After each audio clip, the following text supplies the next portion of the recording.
wasted? When 900 Why are we years old wasting you are. this? Because Look she as said, good you will I don't not. have to do one if you don't. Welcome to the Glacially Musical Podcast. It is beer, metal, and swearing. Of course, I'm Nick Boom Boom Cameron, the founder of Glacially Musical. To my good friend, the Raging Cajun, Don Fontaine de la Tour de Lumont.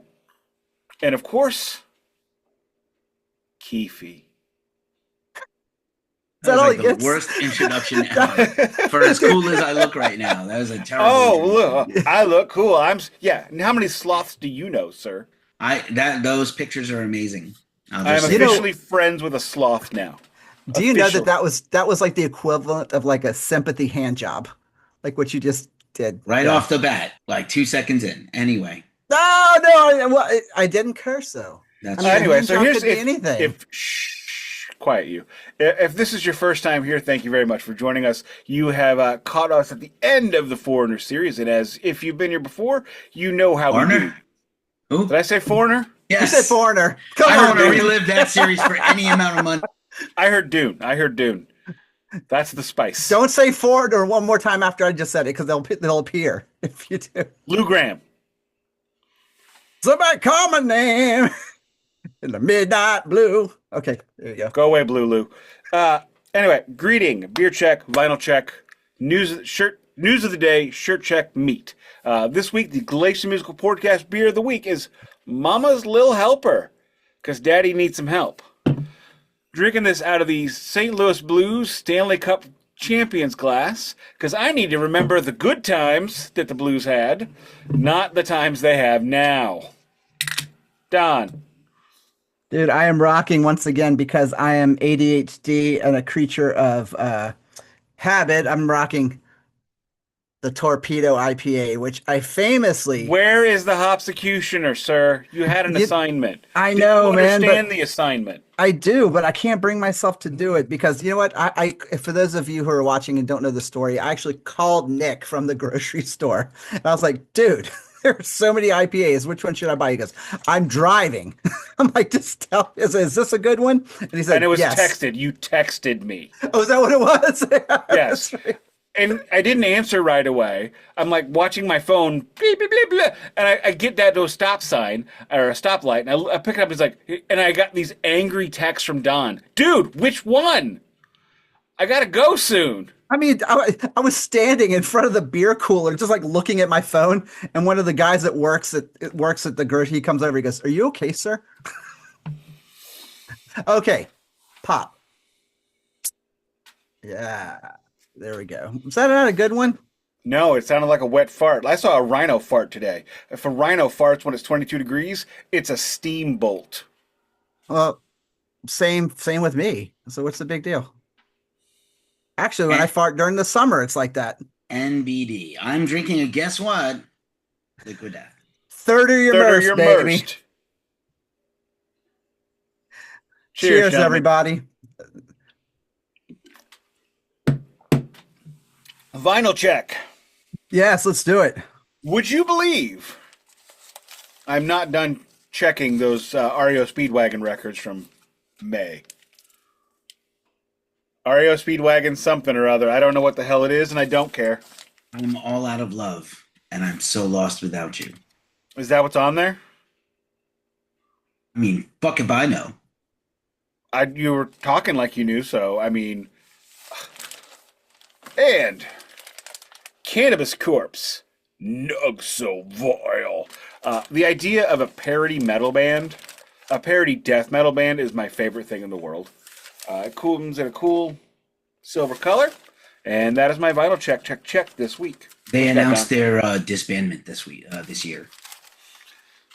Yeah, but I mean, okay. I mean, does it really make anybody sad? I mean, I like them. Don't get me wrong. This is not my first Cannabis Corpse record, but I bought it, and then like 3 days later, they're like, "Oh yeah, we're disbanding," and I'm like, "Okay, sorry, not sad." Is that your story and you're sticking to it? Okay. Yeah, so I already said Don. Oh, I didn't hear you. Keefy jumped in to ruin the Don. So Keefy. Oh, is that what happened? I'm saying Don. Nick. Oh shit. Okay, I got Cannabis Corpse. Yeah. Well, yeah. Well, guess what I got? I got from my good buddy Keefy. I got a copy of Eddie and the Cruisers because Keefy knows that I fucking love Eddie and the Cruisers. I saw them like 3 weeks ago. No, you saw John Cafferty, right? Who do you think what voice do you think's coming out of that But silky? he's not.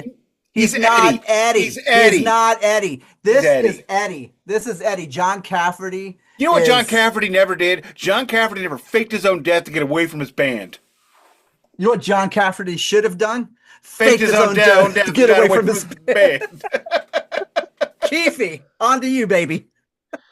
Just a one for you, Don. That's cool. My pleasure. I also It was I'm sorry, let me just step in and say that was very sweet. It was very thoughtful. It was a very nice little swag gift, and I absolutely loved it. Came in a week that I really could have used some uplifting, and it was perfect. So that was Keefy, the you're bonus awesome. gift. You had many things I know. bequeathed to you. Keefy's can't blow my pleasure makes load up. Don's treasure. Trail. No, that's true. Well, it's not Oh. trash. It's like, I love it when you talk dirty to I me. said trail. oh, oops. Snail trail. All right. Dale. My vinyl check, I have a 2 for, and one is I had a really wonderful. I'll take the glasses off in a second. It's part of the vinyl check. I had a really wonderful Christmas. Melissa and I did just a quiet Christmas day ourselves, and she spoiled me and took really great care of me. And then we did Christmas with her family on Saturday. So right after the show, I'm going to the record store to buy more records. But for Christmas, one of my Christmas gifts from Melissa was Mark Lanegan, I'll Take Care of You. Shut the fuck up, dude. Seriously. incredible. 7 minutes. 7 goddamn No, minutes. I already cursed. So don't worry Dude, you about it. know I am so fucking jelly right now, right? Yeah, well, put out on Sub Pop, and these are Sub Pop Sunnies also. So now I'll take them off, or maybe I won't. I don't know. It's very bright in here. But anyway, I'll Take Care of You. Beautiful vinyl, brand new, obviously new pressing. Mark has passed on 3 years now. Mark is part of the reason we got together, Melissa and I. And so it comes with the paper innie. I'll have to swap that out with a little card action and just the black vinyl with the very plain. I'm holding it like a savage, but the very plain vinyl. It is a gatefold. It's not necessary, but it's nice. It's beautifully made. Like this is one of the thicky boys, right? Oh, I love Oh, this. let's just- you're not even going to be able to find like an Audi for that. No, I just flipped them around. I flipped them opposite. Here's Oh, mine. I love it. I Mark love looking it. very sad and perhaps high. And then one of my Black Friday purchases are starting to come in. And we already know at some point we need to do a trauma dump because I'm just amassing a bunch of like clearance sale Black Friday and Christmas stuff that I just bought like on the dirt cheap. So like $3 vinyls, even if I don't. Cheap, fun. Yeah. So, but what I have here. That's the slogan for dirt cheap wine and cigarettes, wine and liquor. Oh, that's fun. We need to go to They have Bunghole Liquors in Massachusetts. They have a chicken. So The chicken wears a bathing suit, a slutty bathing suit. one Like of a the real things, chicken? It's not a real chicken. Oh, I was about to say. $1. May I continue? Sorry. So the- When you talk, it makes me want to reference things. Yes, that's fine. We do all the references. When I did my recent Black Friday purchasing, I picked up a bunch of discount 7 inches and 10 inches and 12 inches. And so I got this split. I checked this on the Ritual last week for my show. But Forn and Yautja split 7-inch. Both of these are kind of blackened hardcore bands. So like a little bit of hardcore, no swoopy, whiny, emo vocals, and a lot of like breakdowns and screamy. So not like Queensryche. Not like Queensryche. So here's actually the front cover artwork in the little sleeve here. I think this was Deathwish Inc., who I also bought a bunch of stuff from. I don't have all to check yet. I think, Don, I included one of my things in that package to you, if I'm not mistaken. But this is on the little cherry red vinyl. Kind of, I was like, oh, 2 bands that I dig, and this beautiful little gem right here. Amazing. So I have a lot of trauma stuff to dump at some point soon. And unfortunately, I could not do a trauma purchase this weekend. No, I mean, like I've been getting stuff on for short money, basically. But Well, like, I mean, we got our personal property tax bill last oh week. Jesus, Oh Yeah. shit. Lawyer wife got a new car last year, so this Oh. was the first year that the personal property tax bill reflected that car. Oh, Merry Yeah. Christmas. this also has an inner insert that's kind of pretty. That's in a 7-inch? Yeah, yeah. I've never seen a 7-inch with an insert, to be honest. That's Yautja kinda cool. also has I have members. some with inserts. Yautja I've never has seen one. Yautja has members of Thou, and I think the main guy from Yautja, which is named for the Predator, right? Yeah, Yes. the main guy from Yautja is an artist and a painter. Also, he does artwork and layouts and stuff like that. So I think he did this painting that this is based on. So super nice. That's my vinyl check for today. Many more to come. Yeah. Let me just chime in real quick and say, Keefy, that Mark Lanegan album, that you said that's a repress. I mean, I don't think it was pressed to vinyl originally, so that's like That's a brand new Sub Pop reissue. I think Sub Pop is working with Mark's family to put out his stuff. Whiskey for the Holy Ghost, even though it was very raw, and I think the unconventionalness of that record is what I really love about that one. That's the one we were going to do for your podcast, but Yeah. I could also easily do this one. Whiskey for the Holy Ghost is definitely my favorite, though. But what I love about that, the one that I'll Take Care of You, is just his choice of covers that he did. They're beautiful. On that, and you want to talk about someone who makes a cover sound like his own. Wrote Thanks, it Fraley. himself. Beautiful. No, Nick, no. I will tell you the only 3 things I listened to Christmas week was George Michael, Ladies and Gentlemen, Charlie Brown Christmas, Vince Guaraldi. Down here with. Yeah, I know, Gene. Gene, I know. Gene. Lincoln. Ace, shut the fuck up. We're doing all the cocaine up here, guys. It's kind of cool. I'm trying to figure out how to make this phone, because I got this phone for Christmas. It's not a real phone, but look. Yeah, hello, is Mike there? Last name, Raj. Hold on, I'll check. My crotch! Hey, has anybody seen my crotch lately? Hello, Moe's Tavern, birthplace of the Rob Roy. Is Seymour there? Last name, Butts. Just a sec. Hey, is there a Butts here? Seymour Butts. Hey, everybody, I want to see more. So anyway, Seymour apparently Butts is also the director of a very, very lurid series of porns. Shane's World. Wait, of porn with a name like Seymour Butts? Shocker. Yeah. So apparently my kid wanted to get this for me for Christmas for like 2 or 3 years, and I got it this year. Also, I cut myself trying to get it out of the box. Apparently, it's supposed to be one of those things that you never take out of the box, and as we have shown on this show, we are not those dudes. No, dude, we take everything out of the box. I like putting things in a certain box, but... What's in the box? Nick, what's in the box? Nick. So, news check. Layne is in the box. He's the man in the box. News check. Nick, go ahead. So, the human catastrophe that will not end, in whom I cannot quit, Vinnie Vincent has put a new single up for pre-order, finally. He is finally trying to sell you new music. Tell us how much it is. Hang on. How much would you pay for a single of Ride the Serpent from his album that should have been out 35 years ago that he would not allow the record label to release? Done.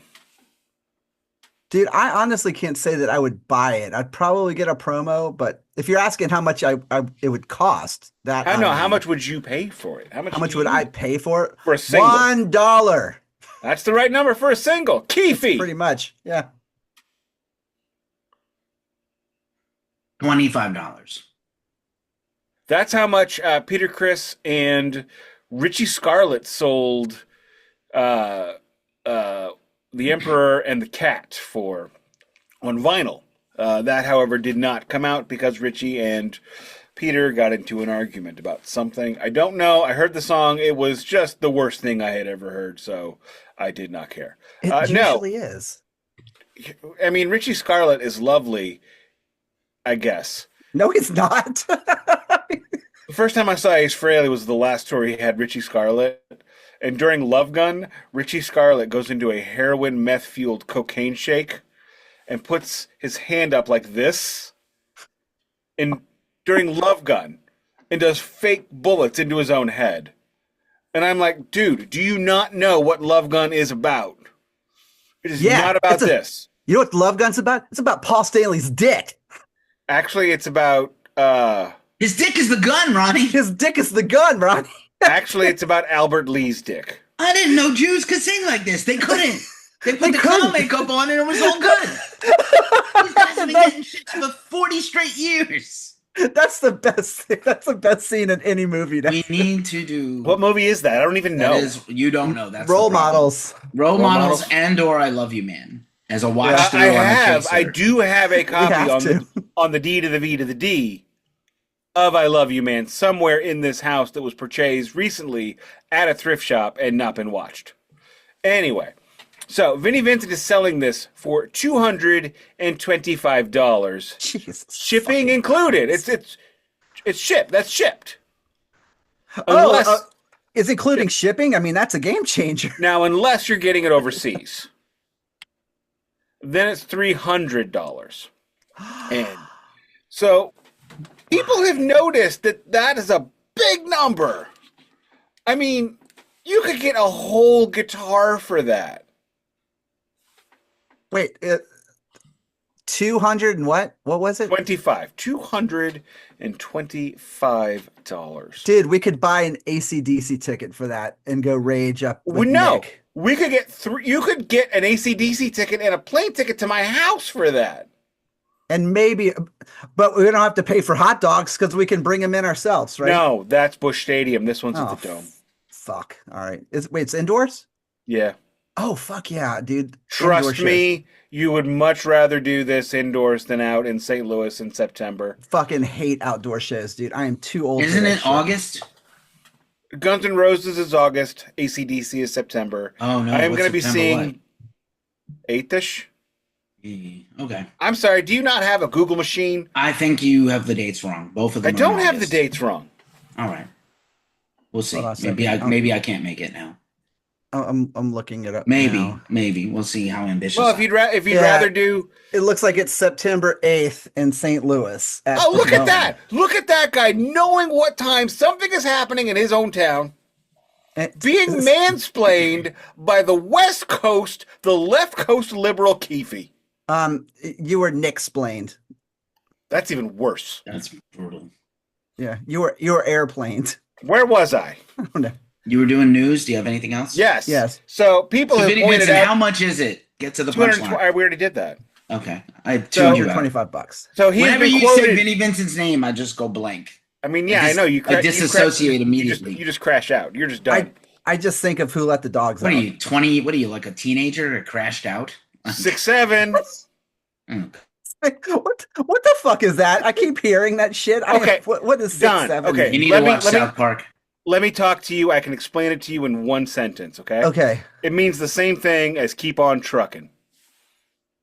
Oh, but now it makes sense. But no, it doesn't, because two numbers. Now, if you said 69, I mean, I know that. Okay, Bill, you Ted. You know, 420. Yeah, I know man, where finish. That's going. This is a news story. This is rock journalism that you're delaying. Get on with it. What are you waiting? Come on. So they asked him, he's like, you know what? Just because you think it shouldn't cost $225 doesn't mean it shouldn't. You're just not hip to the new reality. My songs are going to be bootlegged immediately, and I have to stop that. Of course, this has been bootlegged for 35 years. It's been out there for 35 years, and he's protecting it from being bootlegged. And he was insulted by people saying that he needs to do this to pay for his lifestyle, which clearly he cannot afford. Whatever, Vinnie Vincent. If I can ever buy one of your things in a store at a price that is cheaper than a St. Louis Battlehawks official T-shirt, which is $40, by the way. Why does the NFL sell more merch? Because I can go to Target right now and get a Kansas City Chiefs shirt for $10. If I want a Battlehawk shirt, it's $40. Anyway, don't overcharge people, especially in this economy. Done.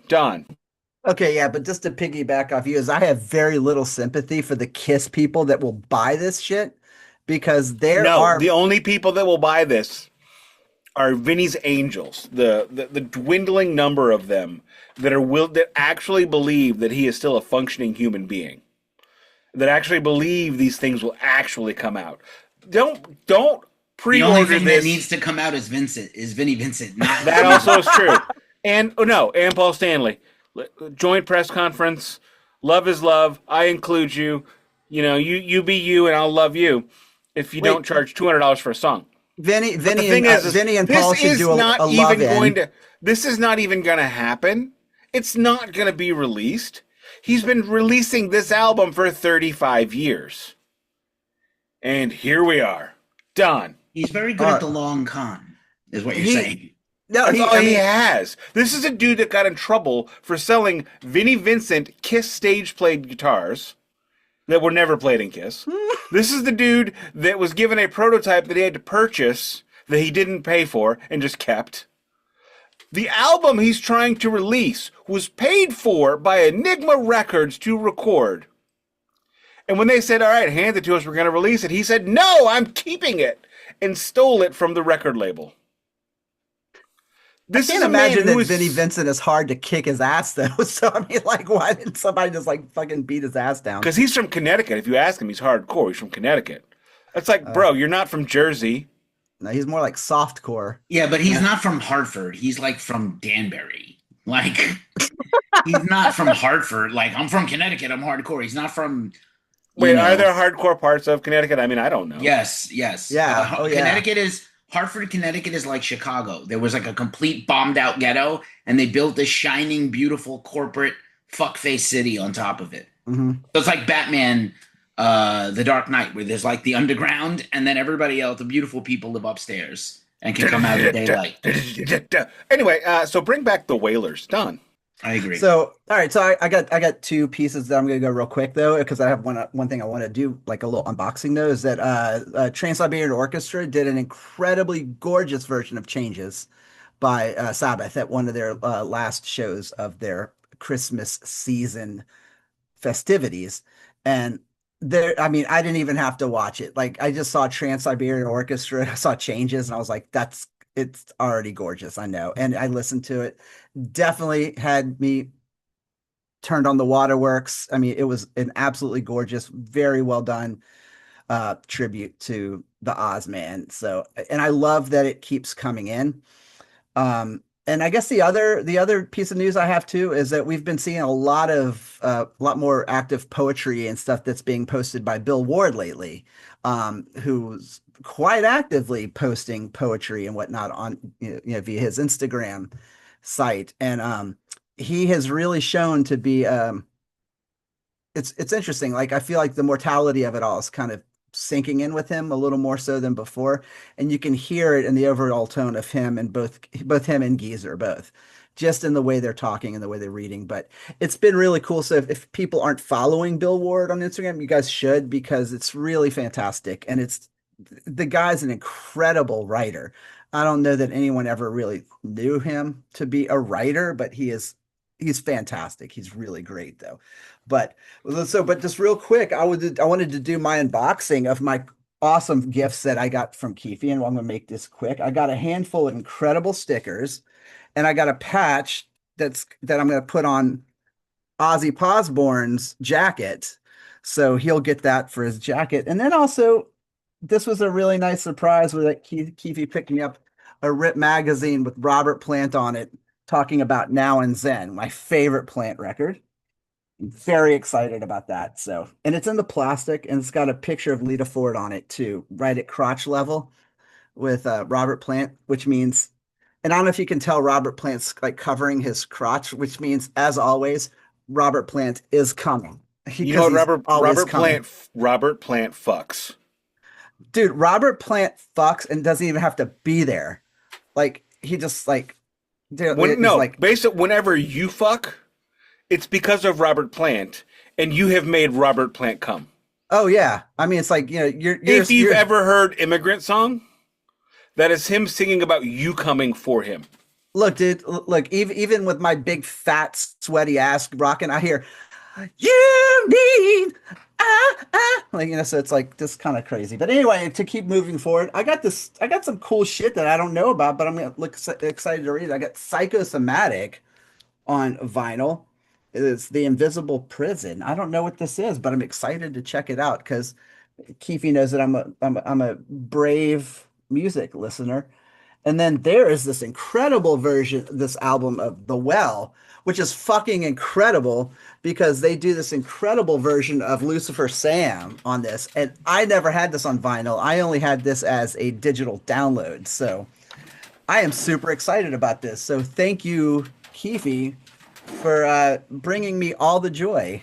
I didn't know we were doing the Keefy box. I would have brought my Keefy box. I figured it would be the vinyl check would be those things, but I appreciate you both. I mean, like, I didn't send you stuff because I want to be, glorified. I just like I had a little bit of cheer to spread for the holidays, and I sent a few people I care about a thing. I'll tell you this much: I am putting the Ghost Cult hot sauce on the Nacho Locos tonight. We'll see how good it is because it's kind of white label of something else, but like it's probably okay. I can't. White label? That's racist. White Label Society. You know who doesn't like that? Mr. Shark doesn't like it. I can't find mine. There's sharks in the cornfield and Nick doesn't have his. What a travesty. Hey, welcome. Hey, welcome to Shark Week. And just like you can see, Don's shark is different than my shark.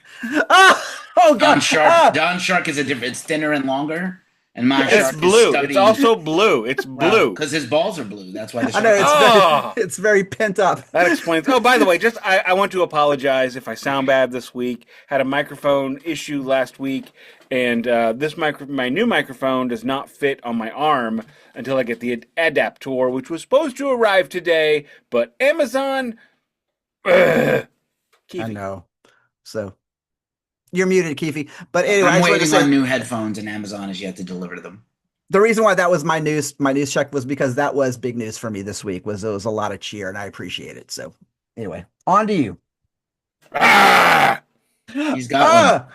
So now we all have a shark. The sharks are in the cornfield. We can't shut down the cornfield. It's the best harvest we've had in years. See, my shark gets a little frisky. He goes, Don, you need to see Sharks of the Corn. I need to see Sharks of the Corn. This podcast is basically based off of Sharks of the Corn. Did I do my news? I don't think so. All right. Do it. We got too stupid. Sorry. We did get a little stupid. We're a little off a little Amtrak. So I saw this press release today. And I had to send it to the guys to the thread because I did see that I have that too. It hurt my brain. And I didn't need to look. I didn't need to read it because you sent it to me. It hurt my brain to read it. Okay, first off, how many times did you actually have to read it to make sure you weren't having a stroke? Well, because I swear to God, I got like halfway through it and I was like, okay, are we in the Matrix? Because not only did I get that email, did Keefy send it to us, but we're now going to discuss this. Yeah, we're in the Matrix. Oh, yeah, we have to. Yeah. So Don's favorite person in the music industry and in the Kiss verse is Michael Brandvold. You know him. He's been a marketing expert for Kiss for like 45 years. Professional fan. Well, he has the Three Sides of the Coin or whatever podcast, and he's considered a Kiss insider, right? He knows Paul and Gene extremely well and has been a documentarian for them and, as close to the official mouthpiece of Gene and Paul as you can get, for better or worse. He is a good publicist. So his clients are Alcatrazz, who Don, I think, interviewed Joe Stump, right? I did, yeah. I interviewed Joe Stump, and there was talk about possibly Graham Bonnett, but after this, I'm kind of glad it didn't happen. So Graham has a new album out. We tried to get Graham Bonnett also for an interview for Don or me. And interviewers, publicists don't do a good job with their press people. They leave their people out to dry. They should be coaching and telling journalists. Most people are not journalists who do what we do, right? I'm not. Well, whatever. You are if you're working with me, but you feel like you're not. Don feels like he's not, but he's actually more integrity than like almost the whole industry. So we've got double imposter syndrome. Perhaps. So Graham Bonnett is asked in an interview about Alcatrazz, and after he has played with most of the guys that are in their band right now, he has praised Joe Stump and was like, oh, everybody that is like part of the thing right now is, doing so admirably, and I'm just more successful by myself and prefer to be alone. Then he was given an interview. He was like, yeah, actually, like, I don't know why they're still doing a thing. Did they put a new record out? They're horrible. And smashed on them. And so, Nick, mute yourself if you're going to creak around in your fucking chair. Anyway, mute yourself. God damn it. He's like still turning around. I thought it was muted. It wasn't. I'm sorry. God, get better. So It's anyway, the first time in 2 years that I've had that problem. No, you do it all the time. God damn it, Nick. It's your goddamn father. You stop fucking talking back to Keith. So then they put a press release out today that is just the response from the band. And it's so snarky and over the top that I can't believe it was put out by one of the most liked and respected publicists. It's kind of mind-blowing that this is the response they chose to go with instead of like maybe take the high road. No one cares about Graham Bonnett or Alcatrazz as much as Graham Bonnett and Alcatrazz. I love both. I like Alcatrazz a great deal. I'm glad we got that interview. I respect the band. I saw them live this year. They were quite good. I think I saw them open with for Sirathungal. But like, I just don't understand why this is the response. And it's like literally a tit for tat, line by line rebuttal of Graham's interview with someone else. So it's not like Graham put out a statement, they suck, they shouldn't do this. He was asked in an interview his opinion. Like, if you want to see Graham, if you want to hear the music of Alcatrazz, come see me. That's what he said. I don't understand, like, most bands don't do this, like, talking through their publicists like this. This seems like just a little over the top. Just a little. Just a little. So I don't understand. But anyway, I guess that's anticlimactic sounding as far as the news. But also, happy birthday to Mick Guitar Jones, who turned 71 somehow when he looks like 901. He looks like my grandfather when my grandfather was 90. Yeah, Carlin died when he was not 71, and the doctor said he had the body of a 95-year-old from all the cocaine. And I feel like that's most of these guys in the classic rock vein. Cocaine! Oh, wait. I think we have someone calling in via satellite. It's Mick Guitar Jones. I just wanted to say thank you so much for the birthday wish. I'm actually feeling like I'm 102. So I'm going to go ahead and get back down here because, I've got some stuff going on, if you know what I mean. Anyway. Mick Guitar Jones, everybody. Play that song you're famous for. Jukebox Mind Games. Urgently. Did somebody say games and box? Oh, no. It's Miss Kazari Dancer. Which totally I should have used that as my news, but we'll talk about that next episode. She is literally my favorite actresser. Yeah, she's my favorite actress. Her actressing is just it's chef's kissings. Oh. Yeah. Sure, it's check giving. Nick. It's giving. Let me just go ahead and remove the tracksuit. Oh, Jesus Christ. Oh, nice. Is that green is. or gray, by the way, that tracksuit? It's gray. I might be colorblind. This I is thought it was green. My nipple cover. Jesus Covers the good nipple, the one I want to protect, the ghost cult. John? I don't want to know about your other fucked up nipple, though. But I'm This sure nipple is formerly pierced and is no longer hot. That so should be. Fuck that nipple. Jesus Christ. I did not need to hear this. You asked the question. Things about Nick I never asked to know, but now I'm cursed with the knowledge of. Yeah, seriously. That should be a whole Chaser episode. Anyway, I am rocking this awesome. What a boom boom AMA. You're just shocked at what you hear. We should do an AMA on Reddit, like the GMP AMA. Ask us for the anything. 4 handfuls of people we have that are listeners. I don't know. Hey, we have at least 6 dozen of them. That's right, dude. I guarantee if we launch it, even people who don't know who we are will be like asking us questions. It'll be amazing. Anyway, this is my shirt. Thrillhouse Records, a fucking awesome record store out in the old SF from Keefy. Get more shirts. Is this the one we went to? I thought that is so. the place. Yeah. This was an incredible store. They had the most incredible button display. The And of well course, I actually bought there. I bought that at there. oh man. An Well, incredible butt display. why thank you. I've never thought you'd notice. Well, you bend over because you forget to grab shit.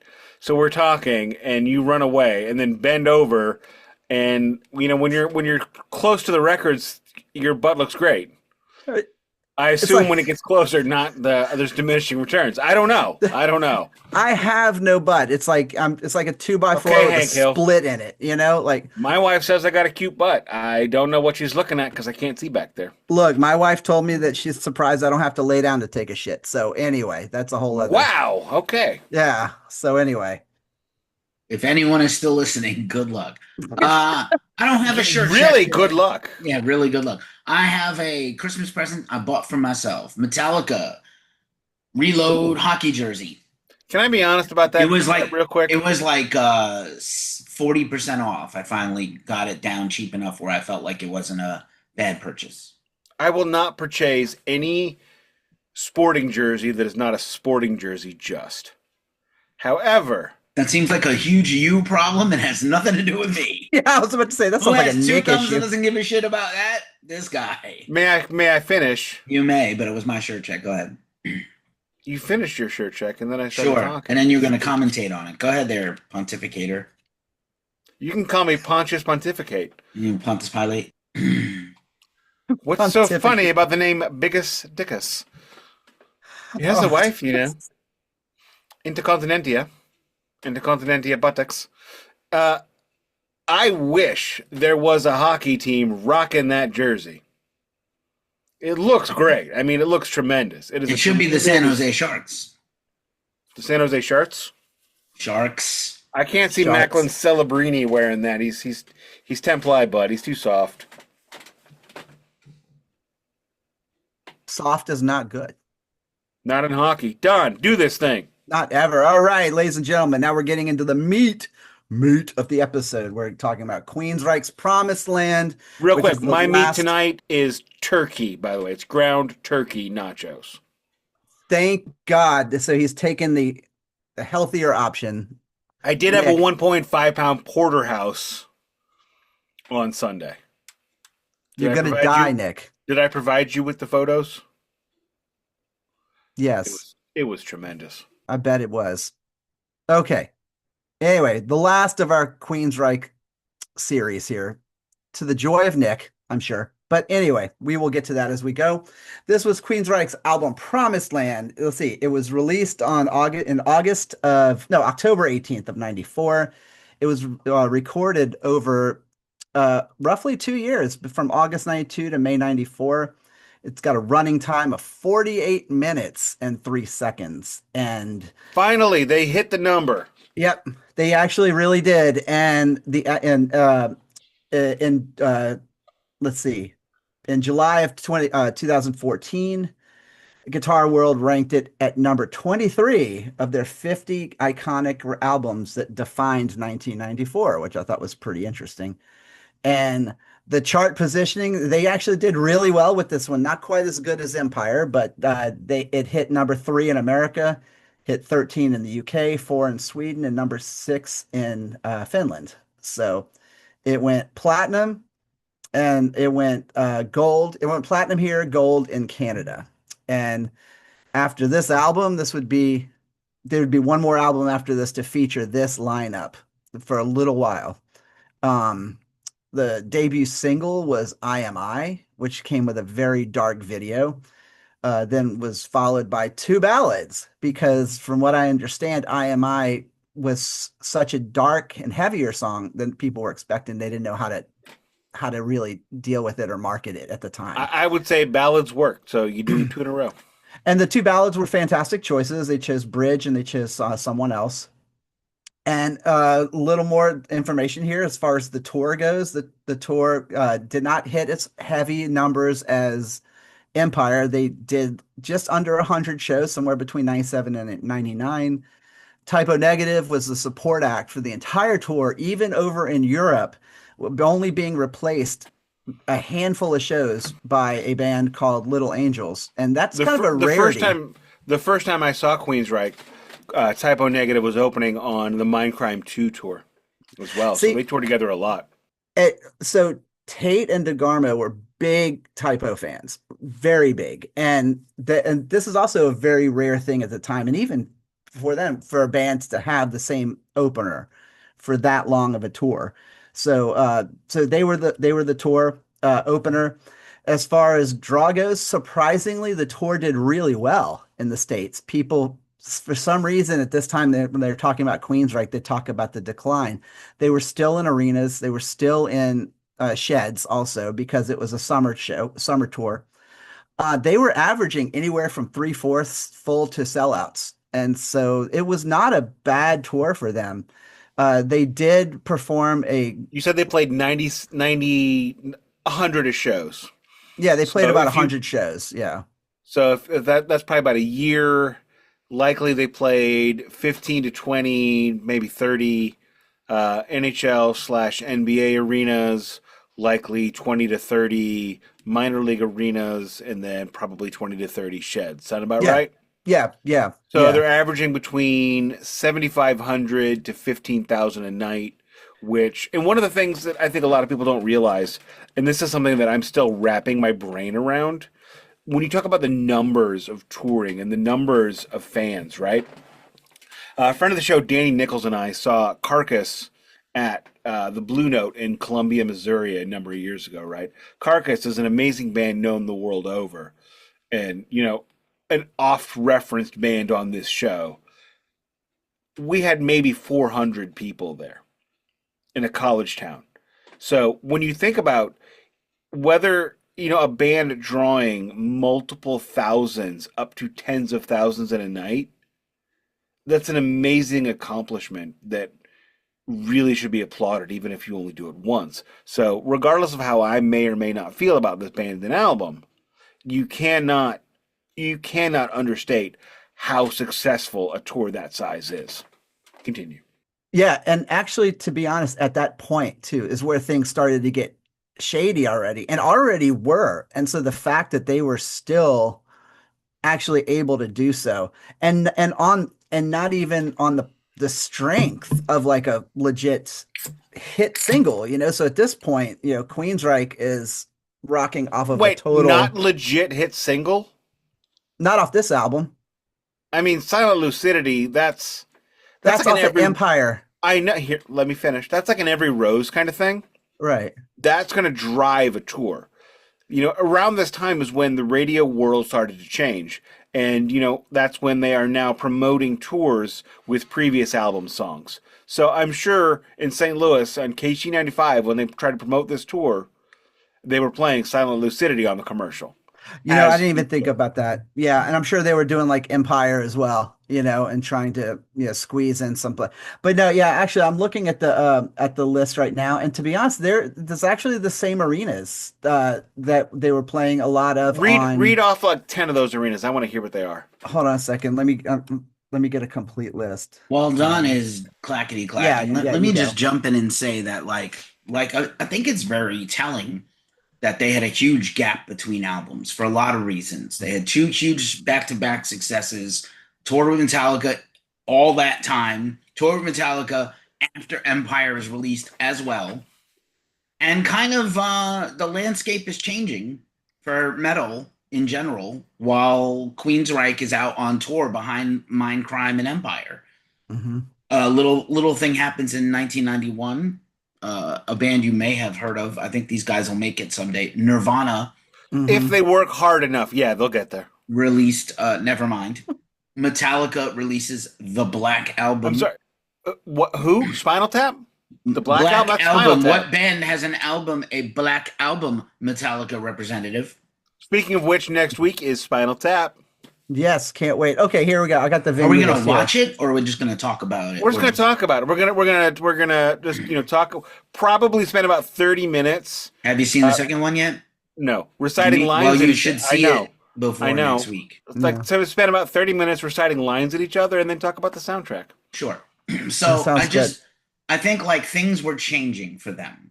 Mhm. And that I feel like at the time, I told this to Don privately, when Promised Land came out, I remember immediately disliking it. As much as I love the band, as much as I love Empire and Mindcrime, I immediately disliked it because my tastes in 1993 and 1994, and we're going to do the albums in 1994, which we just did recently on Chains, on Alice in Chains series, but like, what was I listening to back then extensively? White Zombie, Pantera, Sepultura, Slayer, Life of Agony, Biohazard. Hi, Like- my name is Nick. We're the same human being. Yeah, so Yeah. like I did not like this record when it came out and immediately forgot it existed. And then Don was like swearing up on a stack of Bibles that it is incredible and great. So I opened my heart and my mind and I gave it another chance. And I definitely like it more than I did in 94. But like Same. 1994 Keefy, when Sound of White Noise Anthrax was out, was not trying to hear this at all. And I think their album reflects not only things that they were kind of aping other bands, not necessarily aping grunge bands, but you can hear little things. But then other bands were like, Oh, I have a lot to say about that. Queensryche did like an Egyptian riff song. Let's do Nine Lives, Taste of India by Aerosmith. So like, I think there's a lot of, that's a great song. There's a lot of this. Is it? It's the only good song on that album, actually. No, It's- we are enemies now. Have you I- never we heard did a whole Falling thing in on it. There's no good songs on Nine Lives. Both of y'all are Have you fucked. never heard Falling in Love is so hard on the That knee? song sucks. Sucks. I hate both of you. Okay. I'm I just liked gonna it the hate first fuck time you when in it my was- brains. Look, I liked it. Jesus Christ. I liked it the first time. I Just like you. inside? I sent you a Christmas and birthday present. Even though I forgot something in your package, I have to still send it. I have not forgotten anything in my package. It's only Hey, three now. things. It's only three things: Yeah, it's fine. But A I dick and wait. balls. a twig and two berries. so the Pillar and the Stones. There it is. I broke Keefy so angry. He did. You I broke him. him. Hey, Nick, high five. Yeah, woo! That's twice this week. So, but here you go. I got something special for both of you. So Nick got me one more time for you guys. What the fuck is that? What? You didn't hear it? No, I'll What play is it it? again. I said what? I don't hear anything. It is No. the world's smallest trombone. Oh, Isn't that Playing. supposed to be the world's smallest violin? Well, I couldn't get the violin, so I got the trombone. okay. So anyway, before I forget, before we get too That and the fucking Journey railroaded, shirt that I got from my future brother-in-law. that Journey shirt was Shout out badass. to you, Derek, wherever you are, not listening to this podcast. All right, so to answer your question, I don't even know Nick, that song. What? So to answer your question, so some of the arenas, let's see, they played. Thank you. And they played the Gorge Amphitheater, which is huge out in Washington. They played San Jose Arena. They played the Wait, San Jose. That's Cow Palace. That's a real arena. yeah, they played Thomas No, Mack Cow Center Palace in is it? Vegas. No, actually, the No, San Cow Jose Palace, Arena- San Francisco. Sorry. Yeah. Cow Palace is San Francisco. Daily So City, that's the where I arena got- they where I built get for my- the Sharks. Where I get my Liquid Deaths dirt cheap. So Daily City. That's the arena they built for the Sharks. Then. Yeah, and then San Jose, yeah. Yeah. Okay. and then No, in St. I mean, Louis no, the they Sharks played haven't at been the around that long, have they? No, there's no way. Yeah, Sharks started like 91 ish. I guess. All right. all right, Nick. What is the Kiel Center? Kyle Center Keel. Wait. in What in year is St. this? Louis. It's not This named is, for Ron Keel. This is 95. 95. I saw them on that tour. Okay, I'm sorry. I thought that was Mindcrime. So I saw them on this tour. I thought it was Mindcrime too. Look at me not knowing what the hell I'm talking about. Exactly. I was at the show. And you there still were- didn't know what show you were at. Apparently not. There were 2,500 rabid fans there in an NHL arena that holds 22 for a concert. Yeah. So here's the deal. So basically, in a nutshell, attendance for the tour was quite good and actually surpassed what a lot of people were expecting. It wouldn't be until This the next tour, tour. they had to play in arenas. I remember this now because when we were during the meeting we had at that show, it was explained to us that it's going to be smaller attended than what we're used to because NHL arena. They knew how many tickets were sold, right? But this tour had to be in arenas because the stage show was too big. The stage show was too big to play clubs, so that's why they did it here. They actually toured with two different size productions because some Give of me the more. I want more amphitheaters. arenas. Give me more arenas. All right, so let's see arenas. Let's see what they had. They had let's see, they had Thomas Mack. They had a lot of the large sheds. Like I said, most of them are sheds because it was the summertime. They did Hampton Coliseum in Hampton, Virginia, which was big. They did That's where the Admirals played. they did the That's an Orlando HO arena. arena. They did Orlando, the Orlando that's- arena. They That's did a big one. yeah, they did UNO Lakefront Amphitheater, which is about 18,000 seats. Every Tops. amphitheater is going to be about 18,000 seats. So, Um, skip the amphitheaters. I'm No, curious no, about the that was arenas. that was an arena. That's what I just told you. It was the UNO Lakefront Arena in New Orleans is a Oh, small arena. Yeah, You said Yeah. amphitheater. Continue. yeah. Oh, okay. And then let's see. We had Brown I County heard Arena. Dune. I heard Dune. So yes, so really, I mean, the Sun Arena, the Wedler Arena, Wings Stadium, and Kalamazoo. That's a small one. That's only 5,000. Okay, so then they played Cal Expo. They played Thomas Mack. So it really looks like they were playing Multiple. within markets, you know. So At this time in the world, a band like Metallica on the same era, like would play the Boston Garden one night, and then the Knickerbocker Arena the next night. Yeah, right. Yeah. And I remember back in my olden time days of watching the Missouri River Riders and going to road games.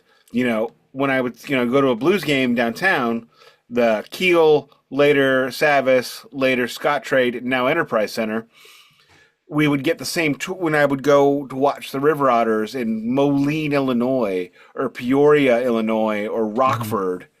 They would get the same tours at those arenas that the Scottrade would. Kiss played those places too. Well, but it's also interesting too because like I said, I feel like that was also very common back especially in the 80s, going into the 90s. We just didn't see it as much as bands were touring differently. Well, what sucks now is how Live Nation and Ticketmaster have fucked us all over. But see, like back in the day, on this tour, they did 1, 2, 3, 4, 5 back-to-back California shows. They were in Inglewood, San Diego, Sacramento, San Jose. Well, think about like Iron Maiden on Number of the Beast. Well, yeah, that's the thing. But Live After Death, they played Inglewood, Los Angeles, and Compton to record that album. Yeah, but I mean, By the way, that was the thing, because you had those markets. Can you give me the attendance total for Cal Expo? Because that's an outdoor like soccer field in Sacramento where they have like the state fair, and I saw Anthrax and Hatebreed there maybe a year and a half ago, and it was like maybe 5,000 people tops. Can't go a week without mentioning Anthrax. It's the official Anthrax podcast. 2026. It's happening. Oh, it will God. Friends of the show. They are Obviously, the friends of the show.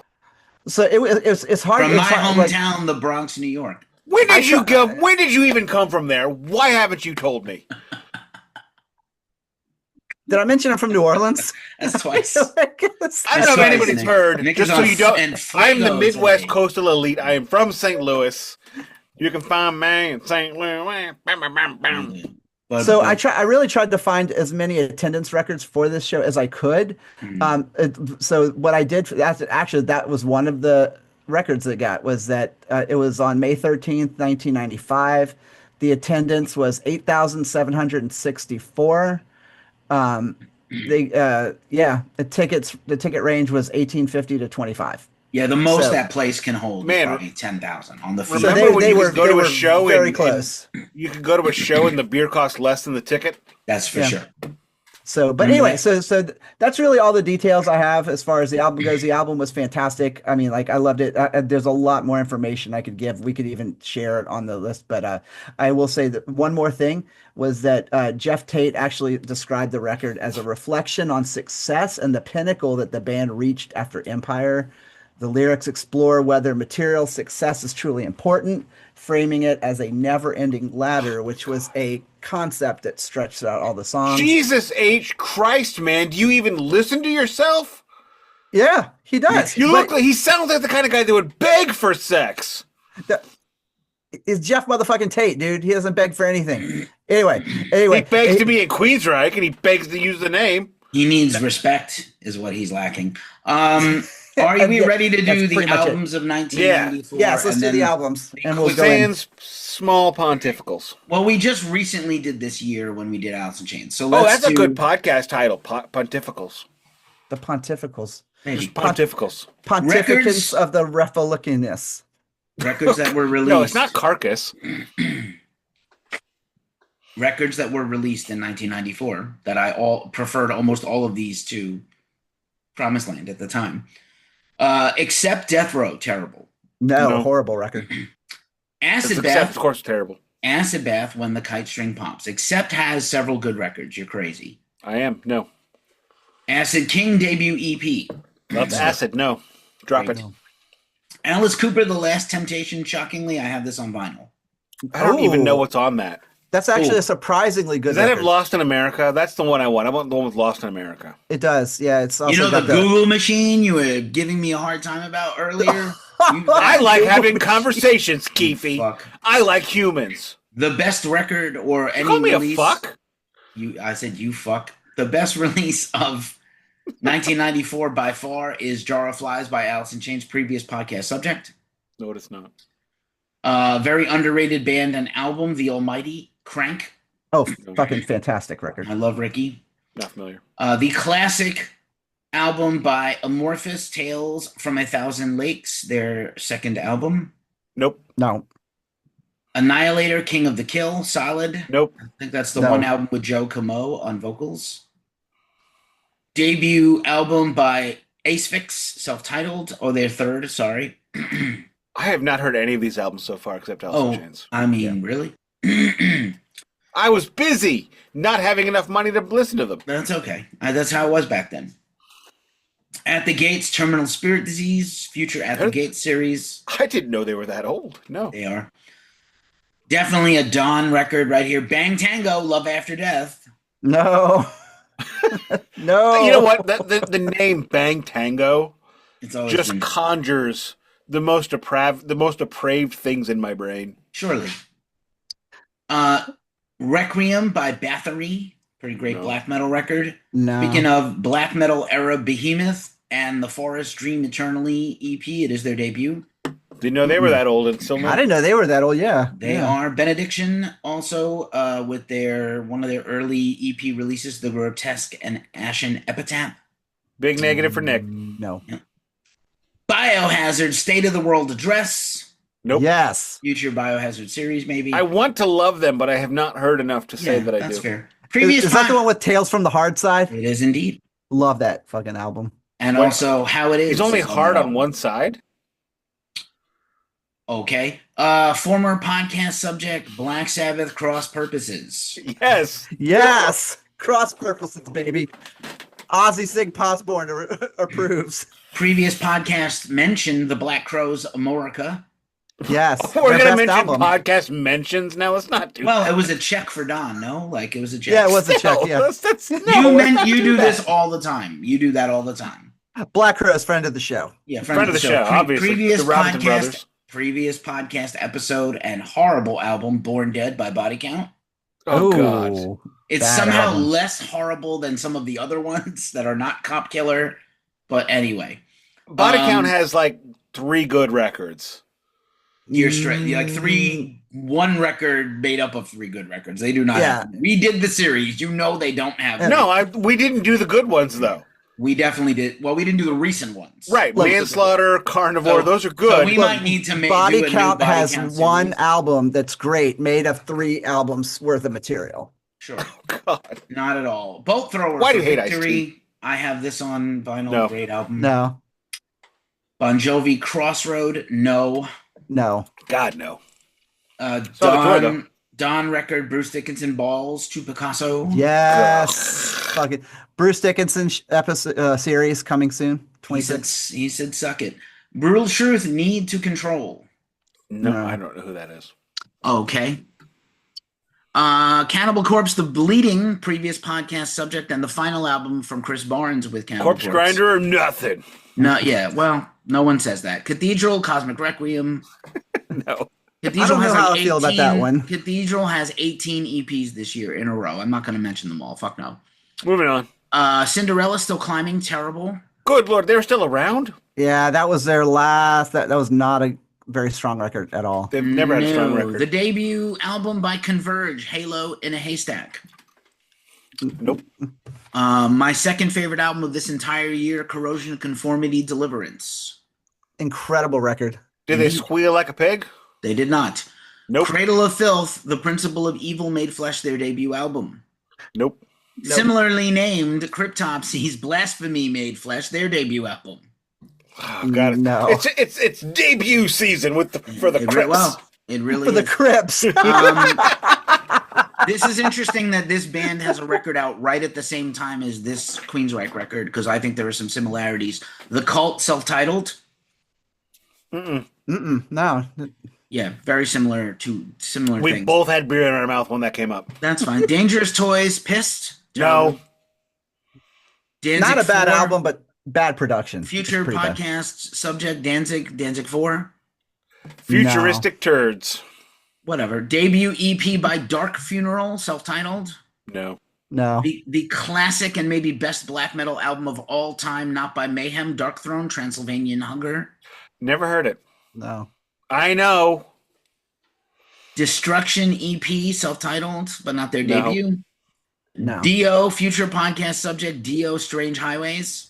Oh, God, that album sucks. No, actually, we're not going to get that far. Thank fuck. No, we're not. No, thank God. Yeah, no. Yeah, that's what I No, was saying. Please no. let us stop at their Lock Up the Yeah. Wolves is where the Dio solo train ends. Yes. Absolutely. Continuing on, D Generation, self-titled album, great pop punk record from the 90s. Nope. The beginning of your rap metal Downset, self-titled, also like proteges of Rage Against the Machine's Zach De La Roca. Who are these people? Okay. No. Dream Theater's second album, Awake, or third album, Awake. God, they've been around too long. That was a good record, though. It's a good record. Edge of Sanity, Purgatory, Afterglow. Nope. Debut album by Electric Wizard, self-titled also. They're that old?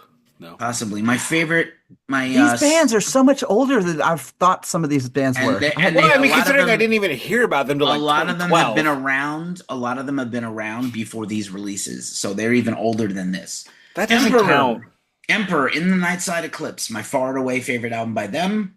Nope. No. How many dudes did that band kill? Was it like 2? One. Just You're an one. asshole. Okay. You're a complete asshole. Anyway, and you like so much questionable shit, and then you I have was the making a nerve- joke. The How black many of metal- them ended up on the album cover?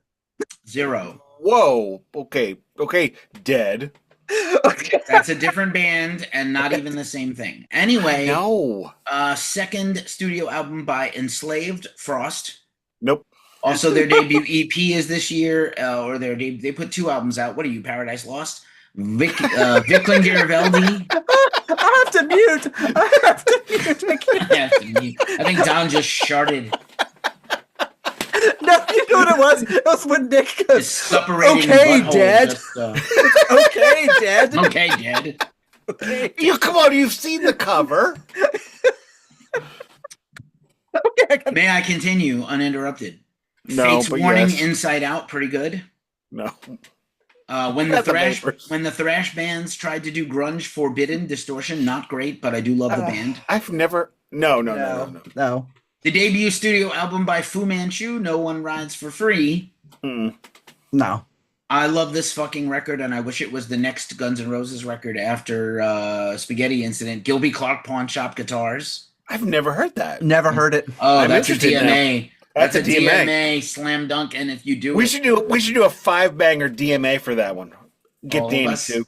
Oh Jesus, I think that's doing a disservice to Duncan. Godflesh, Selfless, great album. No. Let's see, Gorgoroth, Pentagram, No. their debut. No. Gotthard, Dial Hard, Dumb. Grave, What? Soulless, great Swedish death metal band. Grave. No. This previous podcast subject, This Toilet Earth, Gwar. Hell yes. Not their finest work. Saddam Agogo is though. Yes. That song is probably one of their best songs. yeah, but Ragnarok. It also yeah. has 10 other songs, I assume. Halloween, Master of the Rings, not as good No, No. thank you. as anything else they've done. Another record I love that Nick tried to impugn this band last week, Helmet Betty. I've never impugned You Helmet. definitely did last week. Go listen to the podcast. I did. You impugned them and me. Did not. You did. I don't even know one song by that band. Meh. Okay. I know Unsung. Yeah, whatever. Hypocrisy, I The do. Fourth Dimension, good band. No. Ooh, Here's dead. one of the bands that Dave Mustaine. Here's one of the bands that Dave Mustaine refused to play with. Impaled Nazarene, Suomo No. Finland Perkele. Oh, I remember when that happened. He Yeah. had him kicked off a festival bill, right? Yeah, them and Rotting Yeah, Christ kicked yeah. off a festival in Greece that the promoter was counting on their fans to We're a come in little and buy nutty tickets. this week. Well, yeah. I mean, dead. we didn't do the Megadeth. We'll save the Megadeth news for next week. Oh, good. The chaser after this next chaser probably should be the new Megadeth record if we get to it on time. What about yeah, Peter I agree. Criss? Peter Criss. Peter Criss, we have to fold into Rob Reiner or whatever, Spinal Tap. Well, then no, we're not doing Peter Criss. Fuck him. Oh, I kind of was looking. No, forward he to it. deserves a whole episode of nothing. Well, okay. Debut Tune in on studio Sunday album. morning at 6 for our Peter We're Criss only at episode. the eyes, and we still have to do the whole Oh, album. God. May I continue? Come Yes. on, man. Yes, go. In Flames, Lunar Strain debut album. No. Incantation, Mortal Throne of No. Nazarene. No. Infectious Groove, Groove Family Psycho. No. My favorite album by How Killing many albums do Joke. they have? Infectious Groove's about 4. And then probably a new one next year. Sweet. Killing Joke, Pandemonium, great Nope. album. No. Previous podcast subject, Dogman by King's X, great. Nope. Great A record. 10 of 10. Another 10 of 10 record. Future podcast subject, self-titled debut by Korn. Don't care what you say. Future podcast subject, Kaya's Welcome to Sky Valley, not their best Was that the work. first time Nick and I got quiet when Yes. Korn got mentioned and we were just I don't care. I don't care. Korn and Tool happening in 2026. Love, Hate, Let's Rumble. One or the other. No. I don't remember that one. No. Machine Head's debut album, Burn My Fucking Eyes. I love They're that that album. old too? No. Yep. Well, I That mean, is a good again, album, that though. Machine Head goes back to like Forbidden and Violence. That guy, Rob, right? Yeah, Rob. Seriously? Yeah. Madball set it off. Rob Flynn wrote almost all of Forbidden Evil with Craig LaCicero, and also then he was in Violence for their 3 classic records. Before quitting to do Machine Head. Let's see what else. Yngwie Malmsteen, Just the Seven Signs, probably his last good record. Jay or not? Marduk, No, Opus no Nocturne. Jay, no Wingy. That's it. Manson debut album, Portrait of an American Family. No, and I swear to Uh. God, if I could find it, I would buy it. Nick's Hate favorite me. Nick's favorite record, new album next year, Mayhem, The Mysterious Dom Sathanas. I don't know. I'm a dead guy. Yeah, okay. The very underrated Megadeth Euthanasia. Great album. No, the one Mayhem record I have has Dead on it. Good for you. Ooh, Melvin's Dead. Stoner Witch, which they was their last record for Atlantic Records, in which they paid Kurt Cobain $250,000 to do drugs and not produce the record. Awesome. That's amazing. I want that job. The It's terrible Merciful Fate Time album. Jesus Christ. Oh God, it's awful. No. Whoa, what have you done with Nick? No, he finally got one he can't refute That's or a just terrible. No, Possibly there's give any- there's no quality in that we record tried to do whatsoever. that album and it was like giving birth. It was so hard to do the episode. So bad. It is so bad. I think that was because we were going to do, it was like a super ambitious King Diamond Merciful Fate series. We're like, It's we're going dumb. to do all of the 90s like of all 11 things. It was And we dumb. got the time and went, Jesus, Nope. what the fuck? Tapped Yeah. out. Tag me in. There was no one to tag in. We No, were- Conor McGregor got exhausted. put in the sleeper hold and we were just done. Yeah. If you get put in a sleeper hold, your butthole's gonna hurt tomorrow. Second EP by Meshuggah, None, before they No. got their current style. No. Future series on Meshuggah in 2027. Moonspell and their 95 million EPs. This is their first under the Moonspell.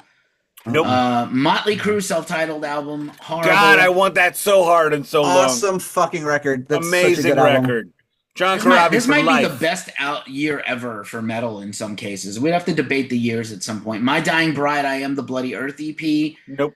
Nail Bomb, Point Blank, one-off Nope. supergroup, live album, debut studio album. Napalm Death, I have this on vinyl. Fear, Emptiness, Decay. Or I had that in my hand like 2 weeks ago and I didn't buy it. Should have bought it.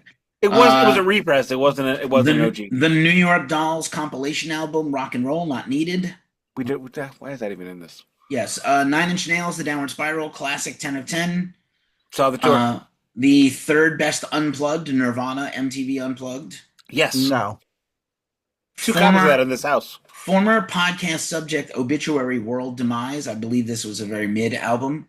Oh, it's awful. It's not awful, No. it's mid. It's awful. The Church Within by The Obsessed, good record. Nope. No. Overkill, We're Fucking Overkill, great album. Redundant. Don't remember that one. Okay, it's not redundant. Pantera, Far Beyond Fucking Driven. That makes me happy in my pants. Yeah. it's Didn't good. like that album. That's Don't too have bad. it, though. We'll be doing it soon. Pearl Jam, Vitology. Let's do it. Probably God, my no. favorite Pearl Jam record. That was the last great one they made. Probably. Let's see. Pride and Glory, Zakk Wylde debut album. Should have stayed Oh with my this God. instead of Black Good. Label Society. I wish he Yes. would have milked that one though, because that I- album was so That good. album was so long. There's about a great EP in there, Yes. and then another great Yes. EP that could have been like condensed into a good another bet with a good producer. I feel like Nick brought up this band a few weeks ago during one of these. Propane, The Truth Hurts, probably their I best bring record. up Propane often. Yes, I don't have it. Here's a I band don't I bring have up all the time that I love. Prong, Cleansing. Nope. They've been doing No. the 31 years of Cleansing tour this year. POD's debut, Snuff the Punk. No, God, no. Mm-mm. Let's see, got a few more left. Ram Jam, Nouvelle album, also called Thank You Ma'am, because it was that the Black Ram Betty? Jam. That's Is the that Black Betty record. Ram Jam? Oh Yeah. Jesus. Black 90 Betty. 94. Yep. Those guys? Sharks of the Corn. Rollins Band, Wait. Great album. That's a somebody call me. Second full-length album by Rotting Christ. I mentioned him earlier. Non-Serviam. Did I ask you about this, Don? Don, are you a Running Wild fan? I feel like you would be. I was. I haven't listened to them in a while, but I was really into them like mid '90s, Fair enough. like around this time. Yeah. Swiss metalers Samael with their album Ceremony of Opposites. Good record. Nope. No. Satyricon second album, The Shadow Throne. Great album. They're that old? No. They're that No. old. That's their second album. Not even That's any. yeah, I know. That's amazing. Satyricon rules. Sabotage, Handful of Rain. Nope. Great album. No, don't have it. Sentence, the Trooper EP, featuring the Trooper cover. Not Bruce Dickinson? No. That was really bad, by the way. Yeah, well, Sentence is a good band, though. Again, Mystic Pieces of Dawn by Septic Flesh. Nope. No. They're that old? God damn. The fourth full-length album by Skyclad, Prince of the Poverty Line. What? Nick's favorite record, possibly of this year, of the few he remembers, Divine Intervention by Slayer. 312, bitches. No. 213. 213. 213. What are you, 213. dyslexic? Three, Jesus. 314. 314? Is that your zip code, area code? Nick is the dyslexicist. Right. The Salubrious of the Insalubrious. Sex, Solitude. Murder, Art. Here's another band I can't believe that these bands are this old. Sodom, Get What You Deserve. I think there's a reissue coming out Really? next year. Yeah, Wow. Solitude Eternus, Through the Darkest Hour, their third album. I didn't know they were that old. Great, No, huh? great debut British doom band Solstice, Lamentations, very underrated. Nick, I think both of you guys would like that band. The Incredible Soundgarden, Super Unknown. Not a fan, Nick, but I don't care. The debut album by Nobody likes Stabbing me. Westward, Ungod, great album. God, album sucks. It does not. You suck. Previous podcast subject, Pays well. Stone Temple Pilots, Purple. Yes. Great album. Future Great. podcast subject, Suicidal Tendencies, Suicidal for Life. I have no suicidal. Not That's their a- best. Need to fix that. It's not their best, but it is got some great songs. Is that the one with No Fucking Problem? Yes. Okay, that I was And getting it mixed up Suicide with. Go, motherfucker. I was thinking of Art of Rebellion. That's the one I didn't. No, know. Sir Psycho this one's Sexy is good. on Blood Sugar Sex Magic. Shut up, you. The debut studio album by Symphony X, the only band I've ever fallen asleep watching. Wow. No. Underrated by this year's standards, Testament Low. I love this record. Yes, got this that is like their great first Testament record that actually doesn't sound like Metallica, finally. My copy is orange. Previous podcast checked Therapy with a question mark, Trouble Gum, their best record. I only like Therapy with a period. The avant-garde band, the avant-garde album from Tiamat, Wild Honey. No. No. The EP from it's like the second EP from Vader, Sothis. No. No. Vicious Rumors from the Bay Area, word of mouth. No. No. And last and never least, D. Snyder's Widowmaker, Stand By for Pain. Great record. What the hell even is that? It's it's better than D. Snyder's Sick MFers. Like Widowmaker is God. actually a real band. Widowmaker was great. Widowmaker was Desperado was horrible. Okay, we just found another Alcatrazz. DMA band this week. Moving on. All right. So All right, that's all the records. You can see when you hear Soundgarden, Caius, Korn, King's X, Slayer, Megadeth. I was not trying to listen to this Queensryche record with all that other metal coming out that I was deeply into. But anyway, Don, shall we do the track by track? yes, let's do the track by track. We're gonna so it kicks off with a very small, very quiet instrumental called 9:28 a.m., which was Scott Rockenfeld, and was actually the heartbeat that you hear in the song is actually the heartbeat of his child who hadn't been born yet, and then the crying baby was actually a recording of his child after it was born. So it's Riveting. kind of so it was really kind of a great way to kind of go into a whole new thing. And then we kick in with IMI. Hang on. I got to talk about the intro. I'm going to go ahead and give it a Richie Scarlett. Oh my God, seriously? That's really horrible of you. You want some heroin to go with that, Nick? Wow. Why was that horrible? Why would you say Richie Scarlett and not Dead? Which would be like a given for you. Why would that be? Richie Scarlett. Because Richie Scarlett's a lot. Okay. Clearly, nobody understood the point I was making. I got your May point. I make the point? Anyway, make your point. The point was, this is stupid, and Richie Scarlett does stupid things. Done. All right, next. Okay, so IMI, great song. I loved it. It was definitely this album was very hard pressed to find a single that was catchy like Empire was, and this was the lead off. I love it. I think it's an incredible opener. It was the tour opener also. Great song, banger, 10 out of 10 for me. This one has a riff, man. It's like the first Queensryche riff. I'm like, yeah! And then Jeff Tate ruins it, and then it never comes back. Keefy. Okay. Well, IMI is one of the best songs on the record. It was a single. I remember checking out the minute I heard it, but like in hindsight, it is an excellent rockin' song. Love the drums on this. Again, like Queensryche is one of the few heavy metal bands that has a real rhythm section that plays like a rhythm section. And you know, Jeff, if you hate Jeff, he's literally immediately jumping into the high register for the whole song. Not the greatest advice. That you have just described exactly why. Yes. I don't like this song. All right, moving on. Damaged. We can't hear that fucking trombone. I wish I could, but I can't. Seriously. It's so tiny we can't hear it. It's like it's too small. Can you hear the sustain? Wait, just listen. Stop, Nick, listen. Can you hear it?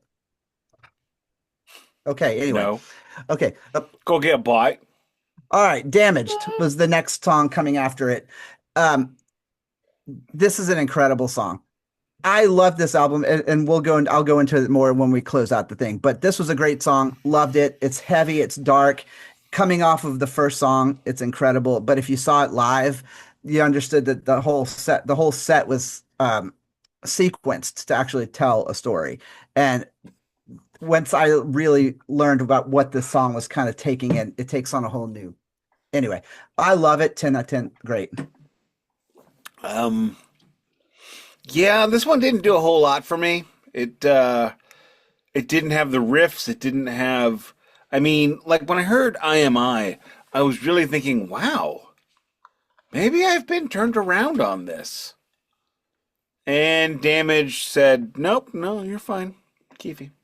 Well, I think actually Damage is the best song on the record. And I think they were hearing what was going on around them in 91, 92, and 93.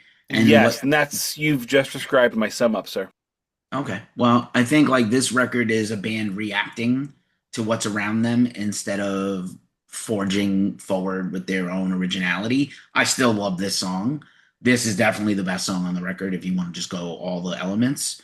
For me. I yield my time. So just to kind of echo what Keefy was talking about is that, again, you're talking about an album that I have worshipped since it came out. Like I wrote a 3-page essay on it that's going to be somehow in a next book. I'll have to condense it. But anyway, that being said, was that not only was this album of them being very aware of the surroundings and the cultural things and the political things that were going on, it actually was mirroring everything that was going on in the band when it came to dysfunction, when it came to like just anger, frustration with everything. So it was all synonymous, So like when you're listening to a lot of these songs, we're hearing things like environmental, political, social commentary, but we're also hearing like band laundry kind of. And so they found this really incredible way, which again, as a lyricist and as a songwriter myself, I look at this and I think that there is nothing that's more brilliant than being able to write something and for you to not really know what direction they're, is it really social? Is it them? Whatever. Anyway, that being said, Out of Mind kind of comes in. It's one of the first songs I ever heard that I can remember from in the metal genre, like this being straight up about mental health. And it basically is about people who get lost in their minds in mental hospitals. It's dark as fuck, but like it's definitely addressing mental health in a way that wasn't. So I love the song. Not my favorite, but I love it. I feel like mental health was addressed in Metallica's Welcome Home Sanitarium, but what do I know? No strong feelings on this one. So far, this has been my absolute favorite Queensryche album we have done. That's awesome. I have not hated viscerally anything yet. I can see more on this album why it's revered. However, I also don't drink Pepsi. Keefy. But it's the choice of a new generation. I like the one with the cocaine. Because I'm Imagine- Dr. Roxo. I do cocaine! Imagine thinking you can cure racism with soda. With Anyway, cocaine. high fructose corn syrup, which definitely causes racism and cancer. It causes racism. Cocaine does Great not. song. Cocaine clears it. No, cocaine, yeah, definitely would clear it up. Great song, no notes. All right, so Bridge. This is the one song I have a problem with on this album. Like it's a good song. It's great, but Do me a favor, sing the intro. It's the acoustic one though. Thank you. Okay, you moving never built it. Died. That's all I need. So Go. basically, I didn't need another Cats in the Cradle. That's basically what this is. It's Cats in the Cradle, and I get it. It's the dysfunctional relationship between a guy and his dad. Look, I have one, but I'm not going to write a song pontificating about it myself, so I'll just write a whole album about it, but you won't really know what it is. It's too literal for me, and I kind of thought it was a step down, so I didn't love this one. Thank you. You have put into words why I hate this. If this were on the cheese scale, we'd be at nacho. That's a DMA reference if you like cheesy things and Mighty Boosh references and psychedelic bullshit. Probably Mental Antiquities. This one just came off to me as, all right, we're going to do our new song. It's called Cheese Off the Fates, and we're going to sing about all of our childhood trauma, the same trauma everybody else has sung about. I know they're not English, but The Simpsons. Keefy. Don, you had something to say? Oh no, I was just gonna say I'm all for singing about trauma and writing about trauma and addressing it, but it's when it gets so literal like this in the sense that you're like, me okay, it's a already new been take. done. That's what I was gonna say. Like it has exactly. already been done. Like I don't. You nailed another. it when you said they were just redoing Cats in the Cradle. Look, Cats in the Cradle has already been redone at this point. Just be Ugly Kid Joe. Yeah, exactly. Ugly Kid Joe. Ugly Yeah. Kid Joe just nailed it. Nobody else needs to do this song. Keefy. Yeah, not a great song. I would say I feel like they did it at the Unplugged that year. And then I don't know when Division Bell came out, but doesn't this sound a lot like some of the lighter moments on Division Bell? 94. Yeah, but I'm Division saying like Bell summer came out around 94. Yeah. Summertime May 94. May 94. So like I don't know, maybe could they have been recording this and then binged the record and then made something that sounded very similar to High They Hopes? do really try hard to Floyd. They floated hard. They really floated. did. Oh, I lost my light. They floated poorly. Okay. So, I'm sorry. Do you have anything else, Keith, or you were good? Okay. He's in So, the dark now, so it's fine. I think so. The title track, like, I cannot listen to this song and not cry. Like, it hits on so many levels for me, and this was like, I have to disagree with you guys. I feel like they floated. They didn't fail at it, but they were really reaching and going trying to go someplace with it, with that influence that they had. I don't think they pulled it off as far as a Floyd influence goes, but it's there and you can hear it. And I think in the title track, that to me is like a Roger Waters vibe. It's dark, it's kind of ominous, it's thick. I don't know. I mean, it's about the disillusionment of the American dream. Like, that was my take on it, and so he's trying to redo Animals. He's trying to do it. He's trying to redo like half of Animals in a song. Animals is not about America, by the way. Go ahead. No, it's about Animal Farm. But anyway, that's a whole nother thing. It's about Animal Farm. Instead of it being against socialism, it's pro-socialism, anti-capitalism. Yeah. I've been there. I've heard the record. Anyway, my favorite song on the album, by far, and probably in my top 5 favorite Queensrÿche songs ever. You know what you just did, and I wish you hadn't done? You just explained to me why my wife does not appreciate my meals.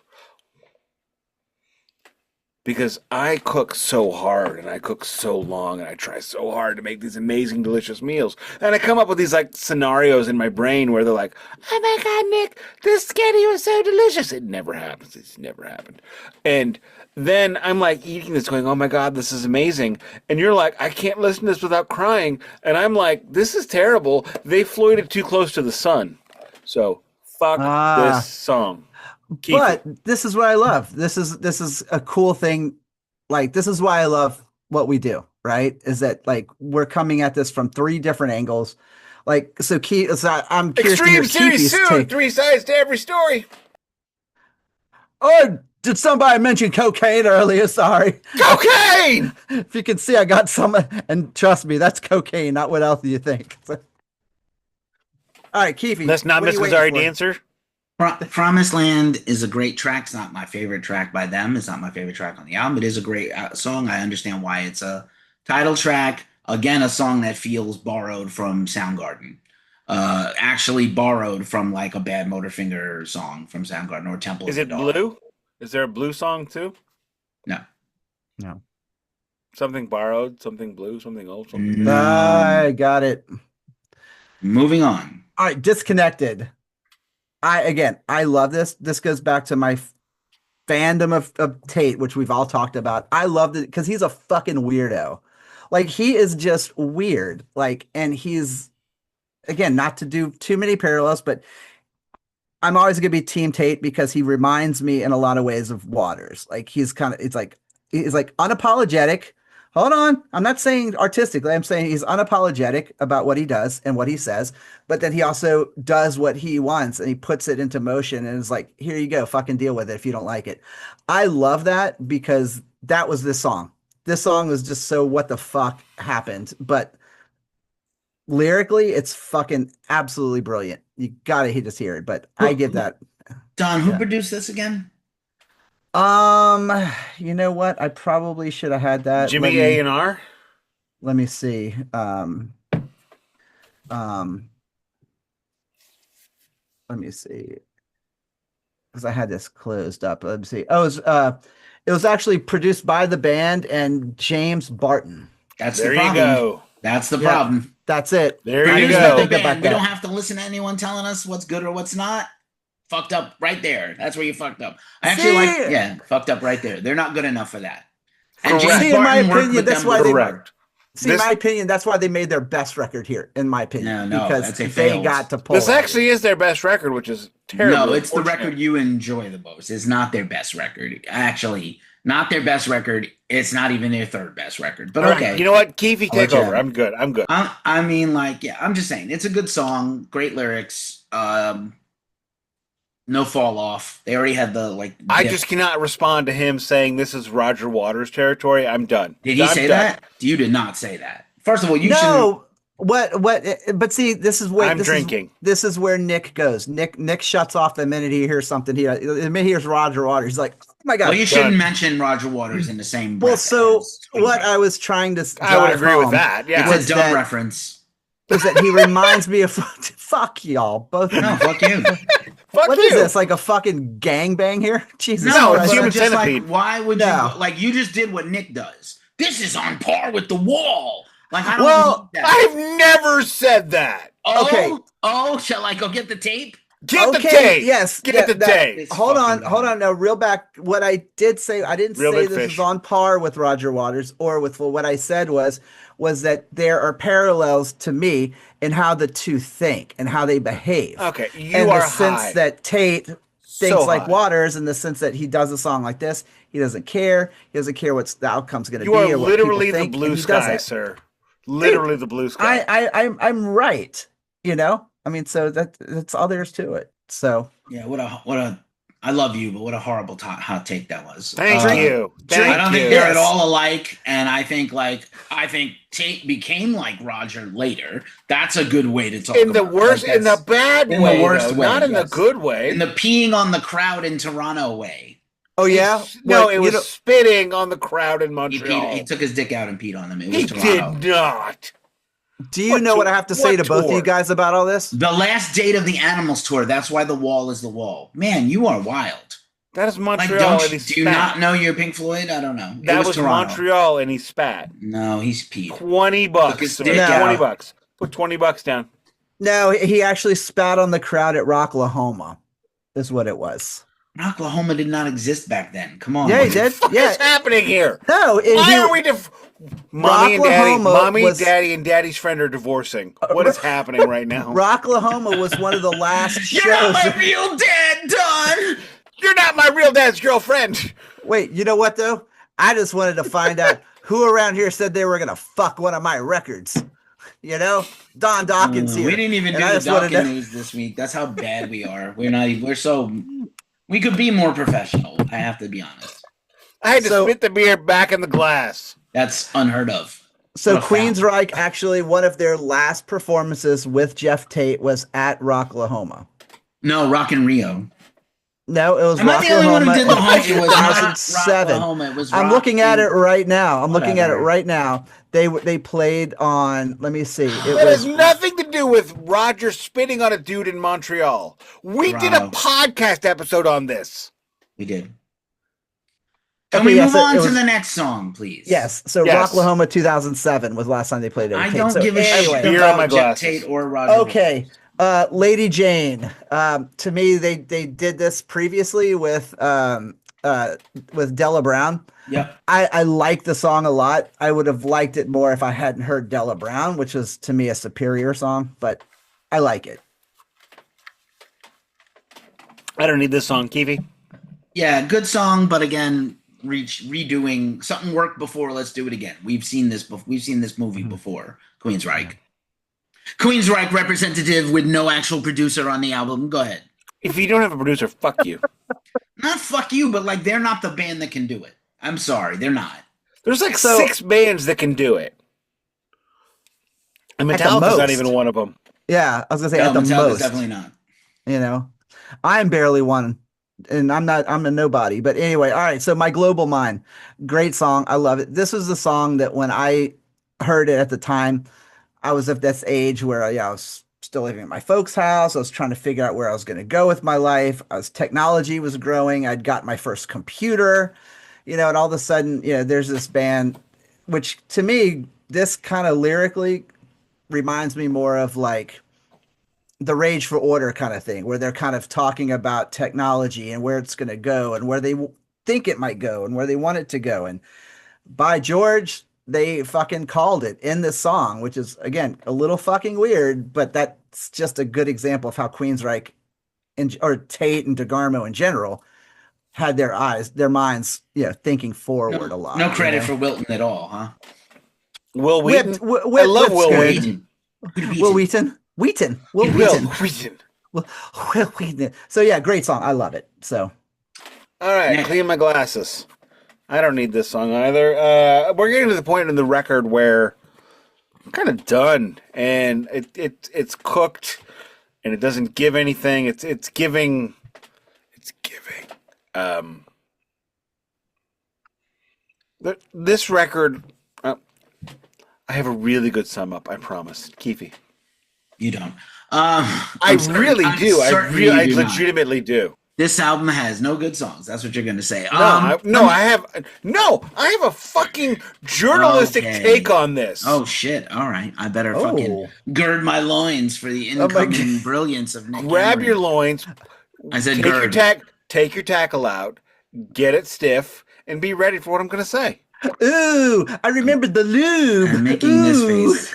Yeah. Oh, Evan, these girls are 18. They're ready to go. Remember the lube. Remember the My lube. little bottle If you of need lube. lube for a session with yourself, what the fuck is wrong with you? I mean, all right. If you like a chafed penis, then you do you.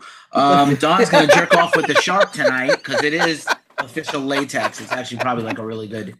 It smells. Oh my god, this has gotten so weird. This song is again them repeating beats. We're out of ideas, and we're just gonna retread shit we did already. I don't hate the song. It's a solid song, but it's just like nothing new here. Moving along. All right. No Marco Polo. One more time. I like it. I don't love it. I think it's a good song. Again, to me, this album was. I'll do it in my wrap up, but I like this one a lot. I don't think it was well sequenced here towards the end at all. But I When you like said it. one more time, I thought we were talking about the same fucking song. Which is kind of the problem I have with Queensrÿche. There's a lot of sameness in their brand. And when you don't like... It's like Burger King, bro. I don't like the Whopper. I don't like any of their burgers. They're burnt and gross. I did once get an Impossible Whopper, and I got bacon on it. Which is funny. Keefy. What does that have to do with this album? Nick, lot. you got nothing. What? Anyway. No. What does it do to the album? I this don't like the brand. Yeah, this Wait, is my so- least favorite song on the record. I don't need it. It was put in the wrong place on the album. Should have put it at the middle or toward the beginning with the other weak song on the record, in my opinion. And yeah, I don't need this. I actually skipped this song. I listened to this record 3-4 times, and I was like, nope, next. Someone else. Believe it or not, I actually think this was a really good, appropriate closer. It kind of closed like, to me, it was like a curtain call. You know what I mean? Like the curtain drops. It's bare bones. Lyrically, wraps up the album in a nutshell. I thought it was I really think they could have done without One More Time, to be honest. I would have replaced that with Real World, which to me is a much superior song but that was recorded. Can you save it for one more minute? Can you just save that? I wish that wasn't your point, but can you just save it for like a minute and a half longer? Oh yeah, no, yeah, I'm done with that one. So yeah, I thought it was a great closer. Incredible. May I wrap up or? No, you can't wrap up. There's 2 more songs. Or at least one more and a second that Don and I are going to talk about. Wait, Yeah, what? This you is have the an last opinion? track. Yeah. This- You didn't listen to the multiple times we told you there's an additional song to listen to for this. But all right, I know you're done. I take it you have no point about this song. You don't like it. I don't like it, but Okay, I mean, cool. I got points, but it's sum up points. Not yet. Save it. So this is actually a really great song. This is one of the top songs on the record. It is a great song. It does kind of close the era of Queensryche for me as a fan. Again, like this record dropped. I was listening. My head was in another place, and shit that felt heavy metal felt like really trying too hard. This is a great song. There is a second version of this song that they is considered putting out. Nick has a cat. Is Gigi. Meow, meow, meow, meow, meow, meow, meow, meow, black cat. So, yeah, it's a great song. He wants food. I haven't fed him. I think the other version of this song would have failed. And this song works because they definitely like this is the right arrangement. I think Don will agree, right? Oh, 100%. And it's one of those things where it's like it's a rarity where a band, like a full band version of a song, is not nearly as good. Yeah. Because I feel like it got lost in translation with a full band. lyrically, and it's It's too supposed to be much. sparse.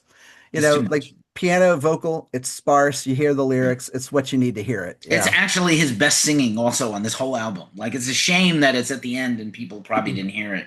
And then like right before this album comes out, or around the same time, the Last Action Hero soundtrack comes out. Previous podcast discussion when we did live like best soundtrack albums of the 90s or whatever that was. And so they did this song that they had written for this album and left off because they were like, it's too many ballads, it's too grandiose, it's too many, it's the Michael Kamen of everything in 1993. Right? He was Woo-hoo! Nothing fucking else everywhere. mattered. Nothing. Well, I mean, like before that, he was doing a lot of things. So, That's including Fade to Black. But anyway, Yes. Yeah. so Michael Kamen, The Real World is an incredible song. It would be easily a top 2 song or 3 song on this album if it had made the album. And I think they, in general, I know there was a thing back then where soundtracks would pay you money to hold a song exclusively for them because it was big business back then. But I think, like, in hindsight, they should have trusted themselves, ditched one of these dud songs and put that on, like, as the next to last song. So imagine if this song had The Real World and something else, or something else and The Real World. Wow, what an ending. That would elevate, to me, this would elevate, to me, this would elevate it a whole extra grade. Unfortunately, it's not. And Nick didn't know the song because he didn't listen to it, even though we told him multiple times. I now he's got 100% another agree. I think that song, is probably one of their best songs, I think, in my opinion. Like, I agree. mean, it's easily, Top 5. I mean, again, top 5 for me, and like, which is ironic because two of my top 5 Queensryche songs are off of this album. And so, Well, this doesn't count as a song on this album. well, that's true. Okay, well, you're good. Yeah, This song does not count. So it's like We one. just made a whole point about yeah. why it should be on the album. It's not on the album. But it should, I think that I think it would have elevated the album. I think it would have done something completely different, though. But we were very lucky in the sense that at least later on down, we got to hear them do it live, which was super nice.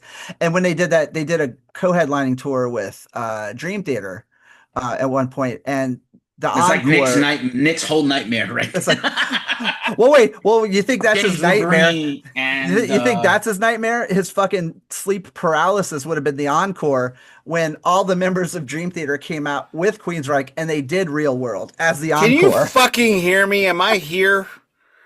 No, I didn't hear anything you said. This just feels like an in memoriam for Nick. Well, you didn't do the homework, so that's not my fault. Why, Nick? I did though. I forgot one goddamn song. I listened to the record. Was this whole 3 minutes.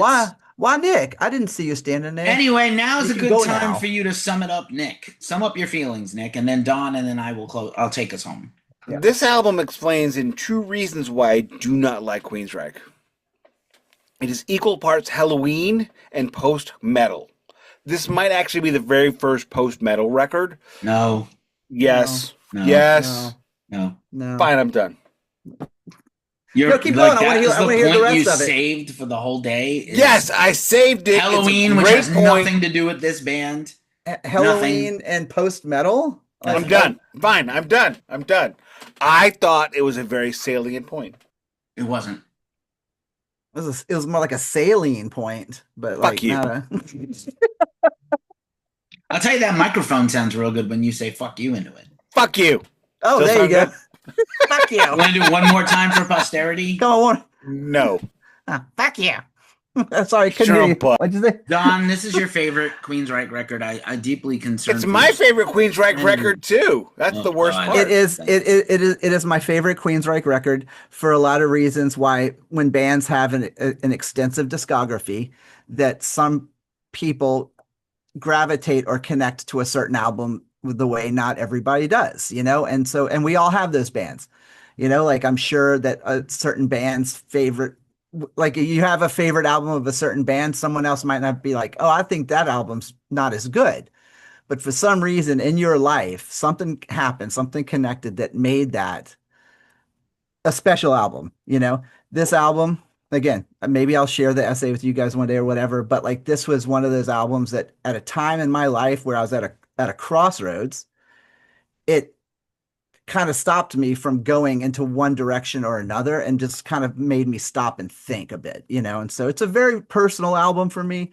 I love it. I get that it's also not an album for everybody, but I think that it's not fair to write it off if you're already a Queensryche fan and you've kind of written this album off in the past, revisit it because Yeah, that's fair. That's you not might unfair. see things and hear things differently. Because even now at 52, I hear this album different than I did when I was 25 or 23. You know what I mean? And I loved it then. So, you know, give it a try. To me, it's a very special record that I hold very, very dear to me. I So would say upon re-examination, and we're going a little long, so I was going to do the tier list, of which Nick would also have to sit out most of because it'd just be like fail, fail, fail. So we'll skip it for this No, series. this and we is do the number next one. series. It actually goes backwards. I have a tier list. That's fair. This is I my. didn't think you would have a tier list considering the episode you missed and how much you hated these records. I listened to the record though. You did. I did dismiss this record when it came out because there was about 45 better metal records this year and before. And honestly, I was still listening to tons of Pantera and Metallica also. And so I do enjoy this record a lot more now. I do not need to own this record in my collection. I have Empire and Mindcrime. I don't need any. I require no other. I also don't need to own it. I do not require any other Queensryche except the Real World song on a vinyl somehow. But I'm glad we did it. Far from my favorite. Definitely not their best work. 100% not their best work. Empire and Mindcrime are so much better. Empire to me is like a 10 or a 9, and Mindcrime is a 9, maybe like an A minus, so not a B plus. Not quite. There's things holding it back from being a 10. It's brilliant though, and they're brilliant. And I'm glad we did this series. Nick, do you want to announce the next series should have been? Thank you. I was going to try to interrupt and say, may I? Yeah, you may. You didn't. You should have had it. This typically should be during the news section, so people Totally should be, but we've never done that. We've So done next week is our chaser on Spinal Tap, followed by our Dio series. We're going to do Ronnie James Dio, the 80s. The proper 80s. Because you can't get enough of high singing metal singers like Ronnie James Dio. Bro's got a bottom end. Like you didn't go for like a different band. You continued with heavy metal, which is interesting. Right. And we should be doing our metal is in our name. We should. I love that. I love that you're. Brother Man has all the bottom end, all 4'8" of him. Yeah. Wow. Well, before we close out, I just wanted to say bottom end. Hey, somebody went there. Look out! But anyway, before we close out, I wanted to say thank you guys for flattering me to do this. It was a lot of fun. It was actually really cool to kind of hear the takes that you guys have. And again, this is the kind of shit that I feel like for people all over the world or whatever, this is what makes friendships, is like listening to music, being critical about it, and seeing where each other's coming from. So I appreciated it. Honestly, what I see this show as is it's the three of us explaining why the other two are wrong regularly. And you know what? You guys are wrong. The whole series you were wrong. And it's fine. You know what's wrong? Your dick. Anyway. That's not the wife says. I got a kid. But you know what? That's what Miss Gazzari danced in 1988 says. Bro, she doesn't remember. She was too busy with her actressing. She doesn't remember. But you know what she does remember? You've been listening to the Glacially Musical Podcast. Me and the Shark are going to do the fucking outro. Sharks in the Cornfield. Hang on. Is it Shark time? If you didn't see the Shark. Keefy, say something. Keefy, my turn. Don, say something. My turn. We need to have like a thing where we have like a 3-word outro where we all drop our sharks. But why? No, what the fuck? It was clearly Zer. Are you the gatekeeper? Anyway, I'm the keymaster.